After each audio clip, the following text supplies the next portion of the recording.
Hi, everyone. Welcome back to MadBarn Academy, and thanks for tuning in. For those of you who are new here today, we hope to earn your subscription. The ongoing support means the world to us, so like and subscribe. I'm Dr. Fran Rowe, one of the veterinary nutritionists here at MadBarn. Today, I'm going to be discussing a topic that's particularly relevant for this time of year for horse owners, impaction colic, and specifically large colon impactions. So let's get started. So firstly, let's discuss impactions in general. Impactions are a type of colic in which the bowel becomes obstructed by either something like digesta, that's dry or firm masses of feed, or potentially even some type of foreign material like sand, parasites, specifically roundworms, an enterolith, or other foreign bodies. So impactions can occur anywhere along the GI tract, but the most common location, likely across most populations of horses and most regions, is the large colon. So to quickly review the movement of digesta through the gastrointestinal tract, the horse, I'll use my laser pointer, the horse eats, swallows, and digesta moves from the stomach through all that small intestine into the cecum, out of the cecum into the large colon, through the entire large colon, and then lastly through the small colon and then out the rectum. So normally peristalsis, or the smooth muscle contractions of the gut, push digesta in the aborad direction. Aborad meaning away from the oral cavity, so away from the mouth towards the rectum. However, there are a couple locations in the GI tract where smooth muscle contractions kind of differ from this typical one-directional movement. The cecum is a good example of this, where digesta must enter and exit through the same orifice, and it has to travel through the entire cecum, down and back. So when we have an impaction somewhere along the GI tract, it's going to block the normal movement of digesta. This causes gas and fluid buildup behind the impaction, which will eventually cause enough distension to be painful. That's when we're going to see those signs of colic. Additionally, that impaction will start to cause some pressure necrosis surrounding the gut wall if it gets big enough and kind of sits there long enough. Compromise to the gut wall increases the risk of bacteria leakage from the gut into the bloodstream, endotoxemia, and even the risk of that gut actually rupturing. So what makes the large colon so special in terms of developing impactions? The biggest factor is that the large colon undergoes two drastic changes in diameter. So it goes from quite large to quite narrow in two specific spots. And these two spots are the perfect things for the perfect spot for things to get stuck at. These two locations are the pelvic flexure, which is the junction between the left ventral colon and left dorsal colon, and the transverse colon, which is a very short length of bowel between the right dorsal colon and the small colon. Additionally, there are some unique contractile patterns at these locations that can exacerbate impaction formation. So at both of these spots, there's some retropulsive or kind of backwards contractions that slow the movement of digesta through these areas. We believe that this happens to enhance microbial digestion at these locations. So together, these areas create a bottleneck with slower motility, making it the perfect spot for dry feed or other foreign material to kind of build up and impact. Overall, our understanding of large colon impactions hasn't changed a whole lot in the last 30, even 50 years. This means that we have a really thorough understanding of what causes this type of colic, how to diagnose it, how to treat it, and importantly, how to prevent it. So I pulled two articles that are separated by about 20 years to illustrate this point. And also I thought it would be interesting to highlight some statistics reported in the literature on large colon impactions. So the first article is this retrospective study from 1995, where the researchers looked at cases of large colon impaction admitted to the Marion DuPont Scott Equine Medical Center between the 6-year span. About 88% of the cases included in the study were referred by the primary vet for additional workup, evaluation treatment, while 12% of the cases were actually already hospitalized for unrelated reasons like a musculoskeletal injury, something like that, but then developed a large colon impaction during their hospitalization. So the researchers found the overall prognosis for large colon impaction to be quite good, with a majority of cases successfully treated with medical management alone, and then that smaller minority requiring surgery. For those cases for which follow-up was available, the long-term survival was excellent for those horses treated medically and still quite good for those horses requiring surgery. Interestingly, over half of these cases had a recent change in routine 2 weeks prior to developing the impaction. Exercise restriction and stall rest were the most common change reported, and that certainly includes that 12% of horses that were hospitalized for unrelated reasons developed that impaction during their hospital stay. That's a big change in routine. The second study I pulled was this one from 2014, where researchers performed a prospective survey of veterinarians and veterinary practices to assess the clinical features, diagnosis, and treatment of large colon impaction.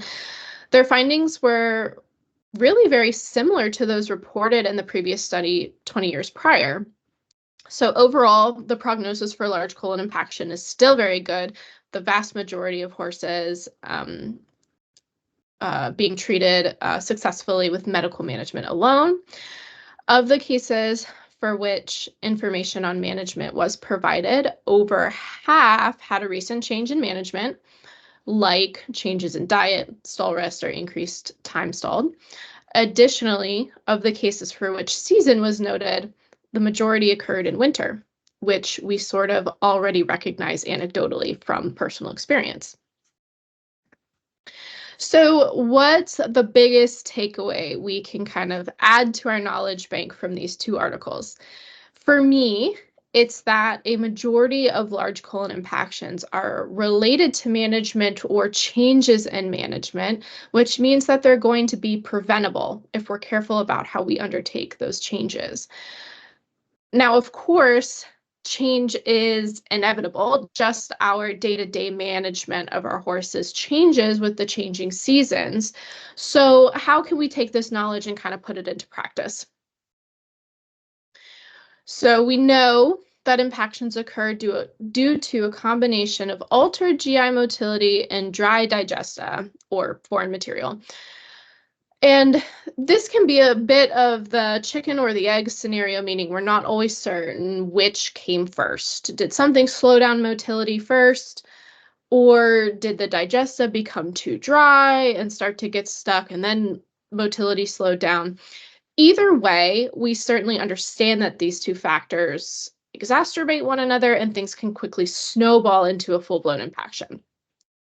So some factors that predispose to decreased motility and or dehydrated dry digesta include poor dentition, the ingestion of coarse roughage, so that's going to be kind of poor quality, non-digestible hay or straw, inadequate water intake, Certainly, any type of stress, whether that's stress from trailering or changes in environment, changes in activity level, so increased stall rest, reduced turnout, and then certainly changes in exercise level, whether that's increasing to much more intense exercise or the opposite, decreasing to much less exercise. So, what management changes occur in the wintertime specifically that make it such a common time of year for impactions?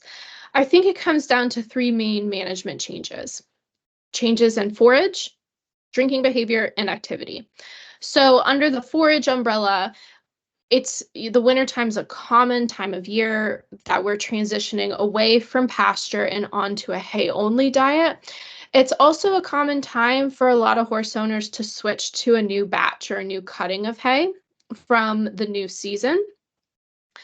Under hydration or drinking behavior, a lot of horses don't like drinking cold water, or, ice forms on their buckets or on their troughs, so they don't have consistent access to that fresh water.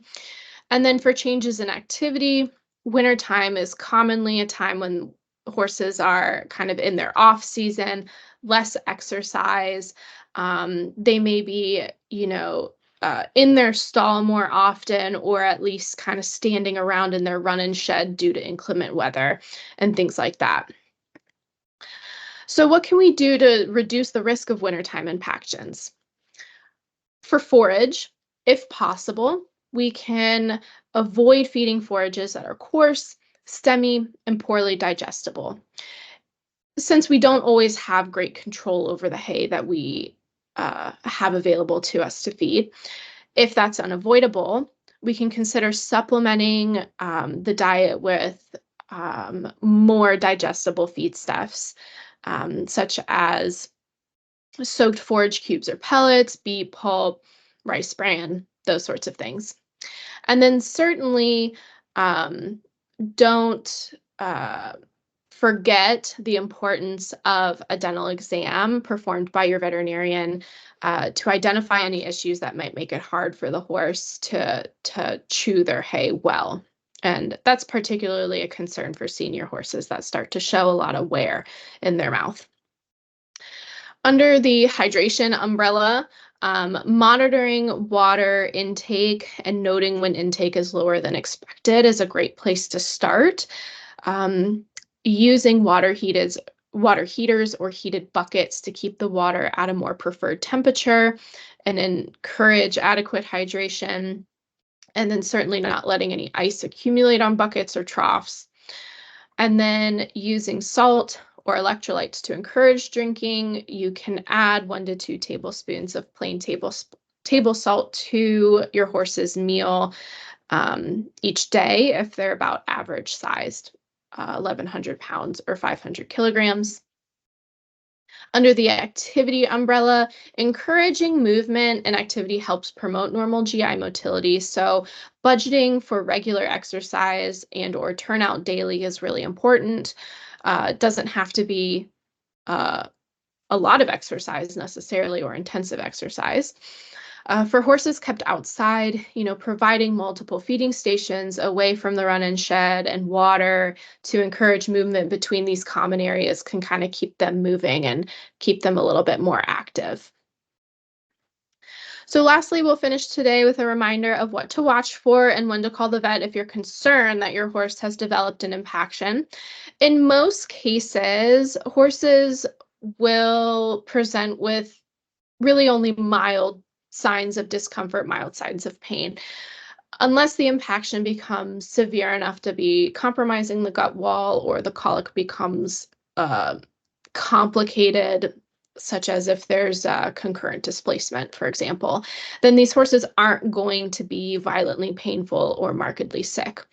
So some early signs that horse owners can watch for include simply just changes in attitude, a little bit of depression, lethargy, not quite themselves, potentially some reduced appetite, reduced manure production, and or small hard fecal balls when manure is passed. That's a great clue that motility has slowed down.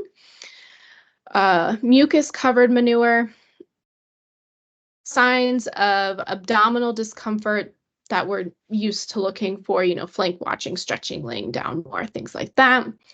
Tacky mucous membranes with a delayed capillary refill time, which is a great clue that there's a certain amount of dehydration happening. And then reduced or absent gut sounds. Again, motility has decreased.